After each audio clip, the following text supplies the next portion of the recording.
Bismillahirrahmanirrahim. Today's topic is myths and truths about writing. Writing के बारे में कुछ झूठी कहानियाँ और कुछ सच्चाइयाँ, उसके बारे में आज हम डिस्कस करेंगे, क्योंकि आपको आज ऐसी बातें भी सुनने को मिलेंगी जो ऑलरेडी आपने बहुत बार सुनी होंगी कि राइटिंग ऐसे आ जाती है, वैसे आती है। कुछ लोग कहते हैं राइटिंग जो है ये अल्लाह की देन है, पैदाइशी है, ये जो मुसन्निफ़ होते हैं उनके अंदर ही राइटिंग होती है। ऐसी बहुत सी बातें होती हैं। तो आज देखते हैं कि हकीकत क्या है, रिसर्च इसके बारे में क्या कहती है। तो सबसे पहले जो झूठी बात है, जो कहानी है राइटिंग के बारे में, वो है writing flows easily for everyone but me. मतलब जो लिखना है, यहाँ राइटिंग से मुराद ये नहीं है कि आपने कोई कहानी लिख दी या कोई आपसे कहा चले जी जो आपने पैराग्राफ याद किया वो लिख दें, उसको हम राइटिंग नहीं कहते। राइटिंग होता है कि आपके अंदर की जो तख्लीक है उसका भी इमेज बीच में नजर आए। तो यानी वो भी आपके अपनी क्रिएटिविटी भी बीच में अफेक्ट कर रही हो। और राइटिंग का मतलब ये भी नहीं है कि आपने बड़ा खूबसूरत लिखा है। आपके आमतौर पे कहते हैं ना कि आपकी राइटिंग बड़ी पोर है, और उससे सुनने वाला या बोलने वाला ये मुराद लेता है कि इसका लिखने का जो अंदाज है, जो लेटर ये लिखता है, जो अल्फ़ाबेट लिखता है, वो ठीक नहीं लिखता। तो राइटिंग के अंदर ये बात भी शामिल नहीं है। ये भी बस हमारे छोटे लेवल के जो लोग हैं उनकी ये बात है कि अगर किसी ने अल्फ़ाबेट ABC वगैरह लिखते हुए सही नहीं लिखा तो उसने ये कह दिया जी इसकी राइटिंग अच्छी नहीं है। वो ग्राफोलॉजी होती है, आप उसको राइटिंग नहीं कहते, वो ग्राफोलॉजी एक पार्ट है। तो वो ग्राफोलॉजी उसकी पुअर हो सकती है, लेकिन राइटिंग उसकी हो सकता है स्ट्रॉन्ग हो। बहुत से राइटर्स ऐसे हैं जो जिनकी राइटिंग आपको बड़ी मुश्किल से समझ आती है, लिखी हुई जो ग्राफोलॉजी है, बड़ी हैंड राइटिंग बहुत मुश्किल से समझ आती है, लेकिन बड़े कमाल के राइटर हैं। वो बाद में फिर कंप्यूटराइज्ड होती है, कंपोज्ड होती है। तो खैर ये एक अलग बात है। तो सबसे पहले तो ये माइंड से निकालें कि राइटिंग का मतलब वो नहीं है जो आमतौर पर लोगों में पाया जाता है कि अल्फ़ाबेट सही लिखे हों, बड़ी खूबसूरत नज़र आ रही हो तो वो राइटिंग है। ऐसा कुछ नहीं है। तो कहानी पहली झूठी बात क्या है कि जो राइटिंग है वो सबके लिए तो बड़ी आसान है, बस मेरे लिए मुश्किल है। यानी दूसरे जो है लिख सकते हैं, मुझे नहीं आती। और उसका बैकग्राउंड क्या है? क्योंकि ये लिखने वालों में, राइटर्स में, ये अल्लाह की देन है। तो जबकि हकीकत क्या है? नीचे ट्रूथ लिखा हुआ है कि हकीकत ये है कि सक्सेसफुल राइटर्स स्ट्रगल टू, कि जो सक्सेसफुल राइटर्स हैं उन्होंने इसके ऊपर बहुत मेहनत की होती है, बड़ी कोशिश की होती है, तो इसलिए उनकी राइटिंग अच्छी होती है।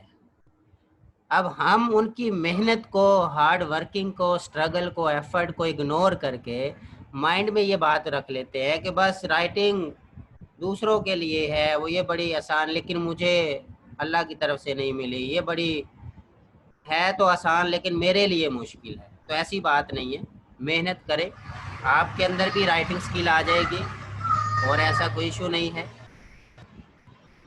नीचे वो डिटेल जॉन स्टेनबेक क्या कहता है कि I suffer always from the fear of putting down that first line.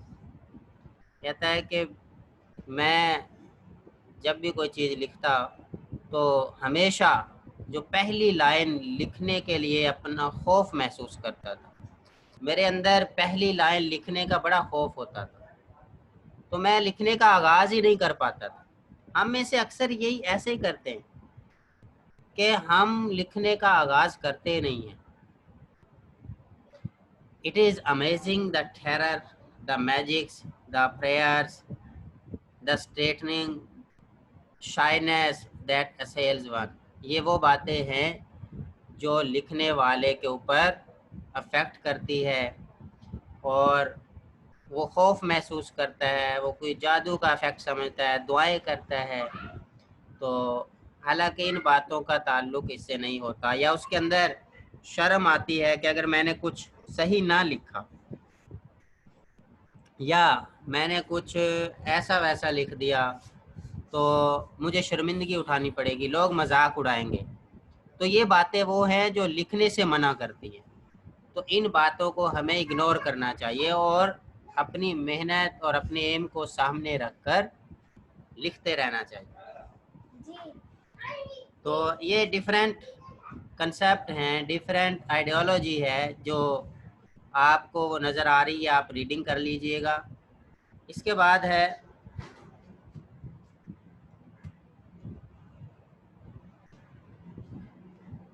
दूसरी जो बात फैली हुई है, दूसरी जो झूठी कहानी है, जो झूठी बात है राइटिंग के बारे में, वो क्या है, वो मिथ क्या है, वो बनावटी कहानी क्या है। Good writers don't have to revise so much. कहते हैं जो अच्छे राइटर होते हैं ना, उन्हें कोई रिवाइज करने की इतनी ज़रूरत नहीं होती जितनी हमें होती है। ये बात जहन में बिठा लेते हैं और यहीं से हम लोग फिर पीछे रहते हैं। जबकि हकीकत क्या है, सच्चाई क्या है, रियलिटी क्या है। रिवीजन इज की टू गुड राइटिंग। रिवीजन जो है, बार बार जो दोहराना है, वक्फे वक्फे से जो दोहराना है, वो अच्छी राइटिंग के लिए एक की समझी जाती है। हकीकत ये है कि जो भी गुड राइटर हैं या जो राइटर हैं आपकी नज़र में जिनकी बुक्स पब्लिश हुई हैं, कभी आप उनसे पूछें कि वो रिवीजन करते थे या नहीं करते। तो ऑफ कोर्स राइटर्स रिवीजन करते हैं, जबकि आम लोगों के जहन में ये होता है कि इतनी ज़्यादा रिवीजन की ज़रूरत नहीं होती। तो जैसे डोनाल्ड मैरे कहता है कि राइटिंग इज री राइटिंग। राइटिंग क्या है, री राइटिंग है, बार बार लिखते रहना है।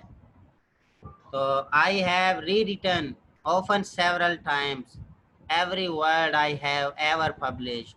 My pencils outlast their erasers.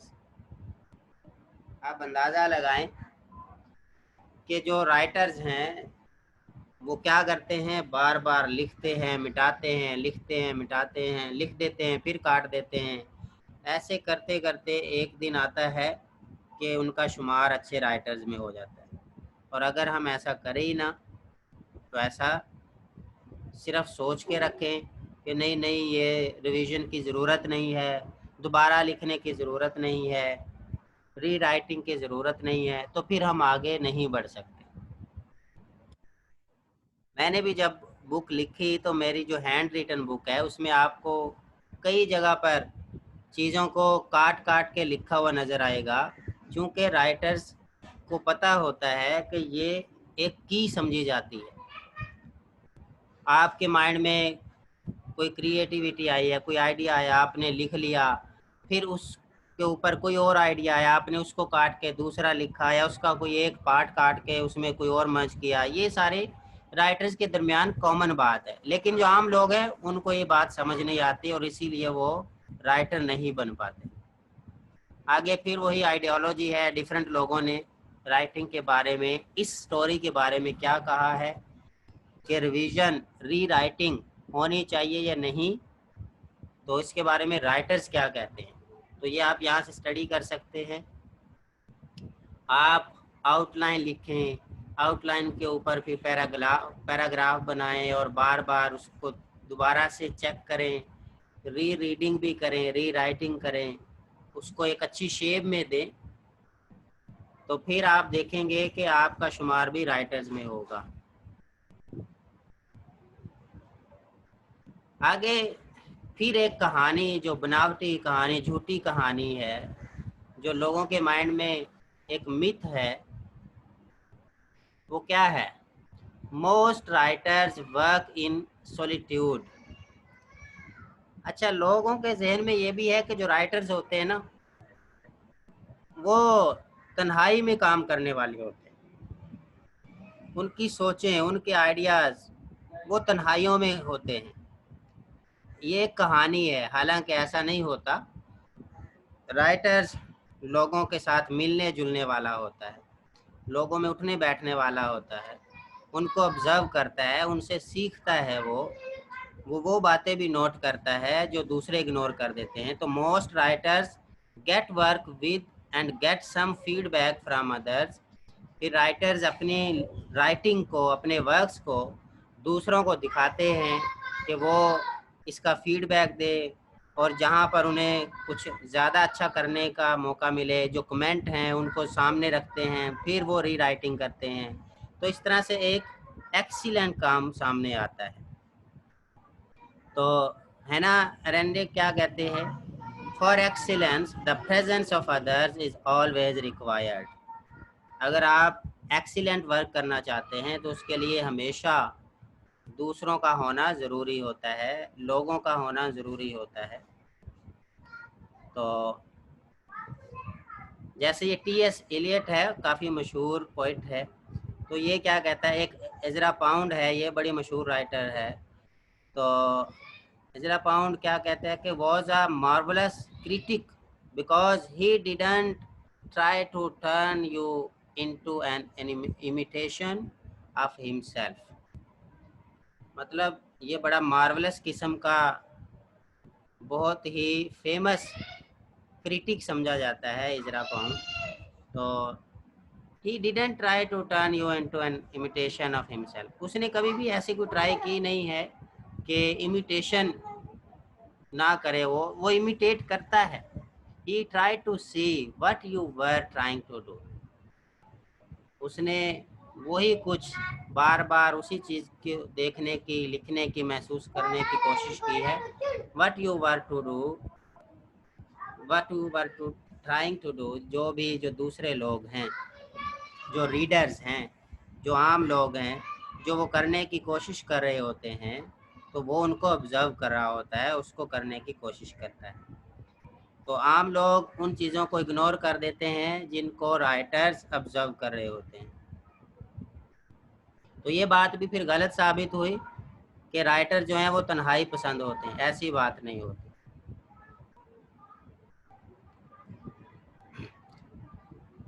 आगे है, आगे मिथ क्या है? Writers know what they have to say before they start to write. लोगों में क्या बात मशहूर है कि जो लिखारी होते हैं, जो मुसन्निफीन होते हैं, जो राइटर्स होते हैं, know what they have to say before they start to write. वो जानते हैं कि उन्होंने क्या लिखना है और क्या कहना है, अपने रीडर्स को क्या मैसेज देना है, वो जानते हैं। हालांकि ऐसी बात नहीं है। हकीकत क्या है? Writing is a process of discovery. ये डिस्कवरी का प्रोसेस है। कोई राइटर नहीं जानता, वो डिस्कवर करता है। वो डिफरेंट टेक्निक यूज़ करता है, वो अपनी सेंसेस का यूज़ कर रहा होता है। तो E.M. फॉरेस्टर क्या कहता है? How do I know what I think until I see what I have said। इतनी प्यारी बात की है कि how do I know what I think. मैं कैसे जानता हूँ, या मैंने वो कैसे सोचा है, मेरे जहन में वो आइडिया कैसे आ गया, जब तक कि until I see what I have said। जब तक कि मैंने उस चीज़ को देखा ना हो, महसूस ना किया हो, उसको ऑब्जर्व ना किया हो। इस सी के बहुत से मीनिंग होते हैं। सी का मतलब सिर्फ देखना ही नहीं होता। What I have said, या जो कुछ मैंने कहा ना हो। उसके बाद ये डिफरेंट लोगों के कंसेप्ट हैं इसके बारे में कि क्या बात वाकई ये सही है, राइटिंग डिस्कवरी है, या कि राइटर्स ऑलरेडी वो चीज़ें जानते हैं। तो जितने भी राइटर्स हैं उनसे अगर आप पूछेंगे, वो यही कहेंगे कि राइटिंग वो इनेट नहीं है, वो आपके अंदर नहीं है, बल्कि उसको डिस्कवर किया जाता है।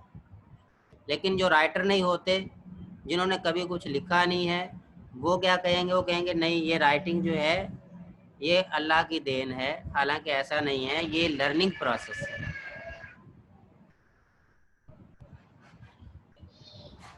आगे वाली एक और जो झूठी बात फैली हुई है, ये भी बड़ी कॉमन है लोगों में। Writers are born not made. लोग कहते हैं कि राइटर जो है ना पैदाइशी होते हैं, राइटर पैदा होते हैं, बनाए नहीं जाते। ये भी बात झूठी है। लिखने वाले जो हैं वो पैदा होते हैं, यानी पैदाइशी लिखारी होते हैं। तो ऐसी कोई बात नहीं है। राइटिंग क्या है? Writing is a skill one can learn. ये तो एक स्किल है जो कोई भी सीख सकता है। कोई भी बंदा राइटर बन सकता है अगर उन चीज़ों को फॉलो करेगा, उन रूल्स को अपनी लाइफ में अप्लाई करेगा, तो कोई भी राइटर बन सकता है। तो learning to write well takes time and much effort but it can be done. Learning क्या है? लर्निंग टू राइट, लिखने के लिए सीखो, और लिखो भी अच्छा, यानी कोई ज़्यादा, जितने ज़्यादा अच्छा सीख लिखोगे उतनी ज़्यादा आपको लर्निंग करनी पड़ेगी, तो फिर ये हो सकता है। तो इसके ऊपर भी डिफरेंट राइटर्स ने डिफरेंट कंसेप्ट दिए हैं, राइटिंग क्या है। उसके बाद और क्या लोगों में कहानी मशहूर है जिसका हकीकत से ताल्लुक़ नहीं है, कि writing is just for school. Writing जो है ना वो सिर्फ तालीम के लिए होती है, एजुकेशन के लिए होती है। यहाँ स्कूल से मुराद एजुकेशन है, कि जो लिखना है वो ऐसे लोगों के साथ अटैच है जिनका काम तालीमी है, मतलब स्टूडेंट है, टीचर हैं। ये राइटिंग का जो रिलेशन है ये इनके लिए होता है। ऐसी कोई बात नहीं है। सच्चाई क्या है, हकीकत क्या है, कि writing contributes to all aspects of our life. कि जो राइटिंग है ये हमारी ज़िंदगियों के हर किस्म के जो एस्पेक्ट्स हैं, करेक्टरिस्टिक्स हैं, जो कंट्रीब्यूट्स हैं, उनके साथ ये अटैच होती है। तो राइटिंग कोई भी कर सकता है, राइटर किसी भी फील्ड में हो सकता है। तो राइटिंग क्या है? Writing is a form of therapy. दरअसल राइटिंग तो आपके लाइफ को ठीक करने की, ठीक रखने की एक थेरापी है, एक टेक्निक है। और इसी तरह से ये आपका, अभी और भी मिथ्स हैं जो मैं आपको बताता हूँ। इस यहाँ तक अगर आपका कोई क्वेश्चन है तो मुझसे आप पूछ लें कि राइटिंग की मिथ्स और रियलिटी क्या है। अगर किसी का कोई क्वेश्चन है तो प्लीज़ मुझसे पूछ लें। जी, तो एकेडमिक राइटिंग के हवाले से, कॉलेज राइटिंग के हवाले से भी कुछ कहानियाँ घड़ी हुई हैं लोगों ने, या स्टूडेंट्स के माइंड में कुछ ऐसी बातें आती हैं, या दूसरे लोगों के माइंड में ऐसी बातें आती हैं जिनका हकीकत से ताल्लुक़ नहीं है, जिनका रियलिटी से कोई रिलेशन नहीं है। वो क्या है? ओनली, सबसे पहले कहानी क्या है लोगों के माइंड में? Only writers with problems need feedback. कहा जाता है कि सिर्फ जो राइटर्स हैं, फीडबैक की ज़रूरत उन्हीं को होती है, उन्हीं कोई मसला होता है इनका फीडबैक। ऐसा नहीं है, गुड राइटर सीक फीडबैक। जो अच्छे राइटर हैं ना उनको भी फीडबैक की ज़रूरत होती है। मतलब जो दुनिया के माने हुए राइटर्स हैं उनको भी फीडबैक की नीड होती है, ये याद रखिएगा। Think about all the readers a professional writer consults with before publishing. किसी भी बुक को, किसी आर्टिकल को पब्लिश करने से पहले ज़रा उन प्रोफेशनल राइटर्स के बारे में सोचें। वो क्या करते हैं? वो अपने कलीग्स को, रिव्यूअर्स को, एडिटर को, कॉपी राइटर्स को, कॉपी एडिटर्स को, चीफ एडिटर को, टीचर्स को, सीनियर्स को, यानी वो डिफरेंट लोगों को अपनी राइटिंग दिखा रहे होते हैं और उनसे फीडबैक ले रहे होते हैं। तो हकीकत ये है। दूसरी मिथ क्या है? Good writers right quickly and effortlessly. लोगों में ये भी बात एक मशहूर है जिसका रियलिटी से रिलेशन नहीं है, कि भाई जो गुड राइटर है ना वो बड़ी तेज़ी से लिख लेते हैं, उनको इतनी एफर्ट नहीं करनी पड़ती। हालांकि ऐसी रियलिटी नहीं है। रियलिटी क्या है? Good writers pre right, draft, revise, edit, sweating over there writing. जो अच्छे राइटर हैं, गुड राइटर्स हैं, वो असल राइटिंग से पहले भी लिख रहे होते हैं, रफ बना रहे होते हैं, रफ राइटिंग होती है, ड्राफ्ट बनाते हैं, फिर रिवाइज करते हैं, फिर एडिटिंग करते हैं। इस सारे काम में पसीनो पसीन हो जाते हैं। Sweat over there writing. बहुत टाइम ऐसा होता है कि आप जब लिखते हैं तो आपकी बॉडी स्वेटिंग कर रही होती है, आपका पसीना आपके पेज के ऊपर गिर रहा होता है, इतनी एफर्ट कर रहे होते हैं। तो जो ऐसा नहीं करते वो सिर्फ बातें बनाते हैं, और वो यही माइंड में बात रखते हैं कि जो ये तो काम जो है ना, गुड राइटर जो हैं वो बड़ी तेज़ी से लिख लेते हैं, उन्हें कोई एफर्ट नहीं करनी पड़ती। एफर्ट सबको करनी होती है। तो जैसे इसके बाद व्हेन अर्नेस्ट हेमिंगवे, बड़ा मशहूर राइटर है, वाज आस्क्ड, जब उससे पूछा गया ना कि why he rewrote the last page of a farewell on arms 29 times. उससे पूछा गया कि जो लास्ट पेज था तो वो आपने 29 टाइम्स, 29 बार लिखा है, ऐसा क्यों? अंदाजा लगाएं। ही explained that he was just getting the words right. उसने आगे से क्या कहा कि ये ऐसा इसलिए हुआ कि मैं लफ्ज़ों के चुनाव, जो सही अल्फाज हैं, जो अच्छे अल्फाज हैं, सूटेबल वर्ड हैं, कंपैटिबल वर्ड्स हैं, मैं उनकी वजह से बार बार लिखता रहा। अब ये एक अर्नेस्ट हेमिंगवे मशहूर राइटर का कहना है। और जो लिखते नहीं हैं वो सिर्फ बातें बनाते हैं, उनके जहन में सिर्फ कहानियाँ ही होती हैं जो झूठी होती हैं। दूसरी झूठी कहानी आगे क्या है? Good writers know exactly what they want to say before they start writing. ये वही बात जो पीछे भी की गई थी कि उनके पास पहले ये सारा कुछ होता है, जो वो लिखना चाहते हैं वो पहले से जानते हैं। ऐसा नहीं है, उनको डिस्कवर करना पड़ता है। Readers want black and white explanation. एक कहानी ये है कि रीडर जो है वाइट एक्सप्लेनेशन चाहता है।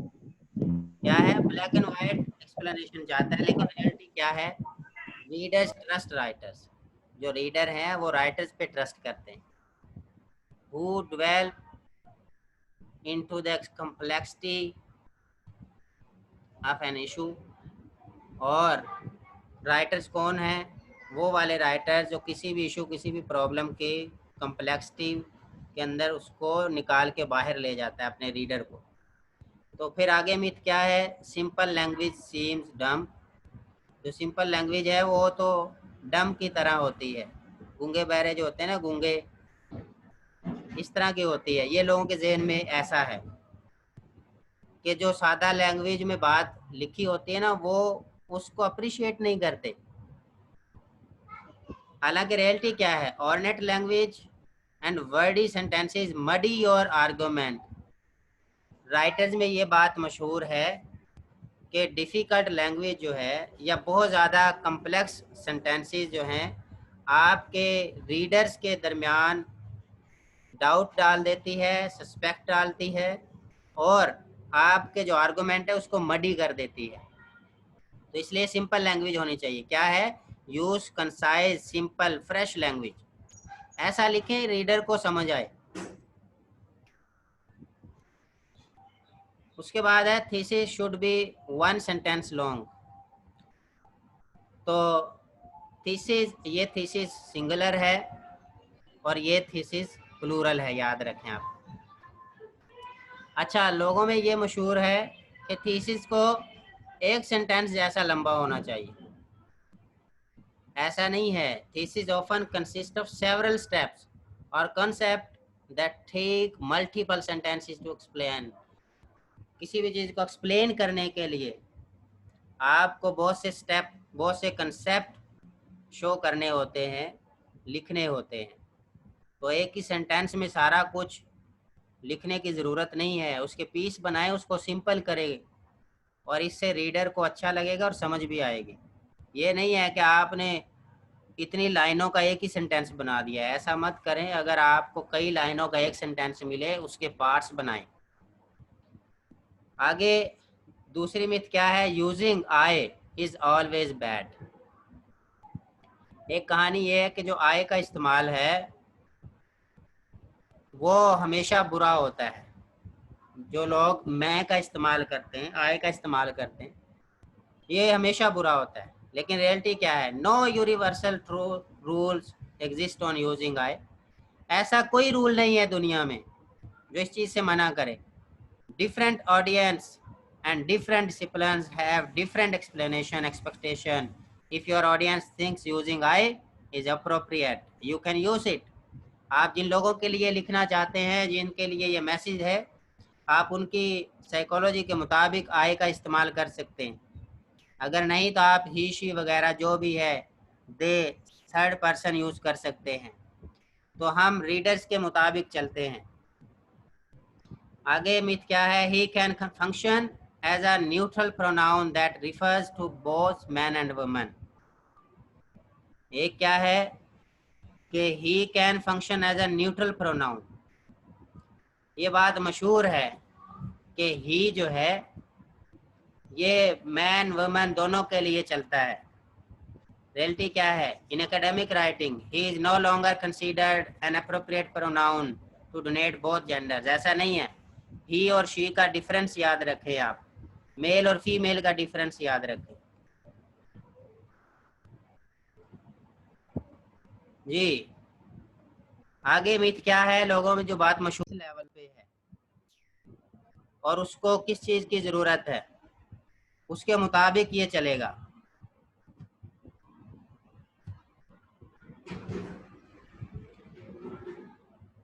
Miss changing your writing style for your audience is selling out. एक कहानी ये भी है कि आप अपना जो राइटिंग स्टाइल है उसको चेंज करते जाएं। किस लिए? क्योंकि आपने इन चीज़ों को अपने ऑडियंस को सेल करना है, ऐसा नहीं है। रियलिटी क्या है, gear your writing toward your audience to get your point across. आपने अपने पॉइंट के मुताबिक चलना होता है। रीडर्स को कोशिश करें, रीडर्स को अपने मुताबिक ढालें। You would explain and ram defensive scheme differently to a group of tourists from China that you would to a group of high school football coaches, not because you are compromising your intellect, but because you want to communicate effectively. आपके audience ना different हो सकते हैं, किसी भी field के हो सकते हैं, लेकिन आपके कम्युनिकेशन लेवल इफेक्टिव होना चाहिए। जी, ये आपका टॉपिक था। इसमें कोई भी क्वेश्चन है मिस एंड ट्रूथ या miss and reality of academic writing के ऊपर कोई भी क्वेश्चन है वो मुझसे आप पूछ सकते हैं, मैं उसका आंसर देता हूँ। जी, कोई क्वेश्चन है तो बताएं।